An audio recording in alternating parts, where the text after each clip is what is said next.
Hello guys, দেখো আজকে আমাদের বাড়িতে পায়েস করব। তার জন্য হাঁড়ির মধ্যে ঘি ঢেলে নিলাম, তার মধ্যে ভেজানো কাজু আর কিশমিশ দিয়ে দিয়েছি, তার জন্য পুরো ধোয়া উঠে গেছে। তারপর ওগুলো তুলে সেই ঘিয়ের মধ্যেই পাকামো করে দুধ দিয়ে দিয়েছি। তারপর দুধ দেওয়ার পরে ভালো করে নাড়িয়ে চাড়িয়ে তার মধ্যে থেকে একটু দুধ তুলে নিয়ে তার মধ্যে আলমন্ড দুধ দিয়ে ভালো করে নাড়িয়ে চাড়িয়ে নিয়ে দিয়ে দিয়েছি। আর ওপর থেকে ওটা ঘিয়ের জন্য ওরকম হয়ে গেছে। তারপর ভালো করে হাতা দিয়ে নাড়িয়ে নিয়ে ফুটছে যখন, তখন ওই ভেজানো গোবিন্দভোগের চালটা দিয়ে দিয়েছি।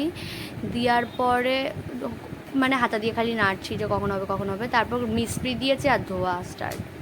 তারপর ভালো করে যখন ফুটছে, এলাচ তেজপাতা এই সমস্ত দিয়ে দিয়েছি। তারপর কাজু কিশমিশ ভাজাটা দিয়ে কমপ্লিট আমার পায়েস।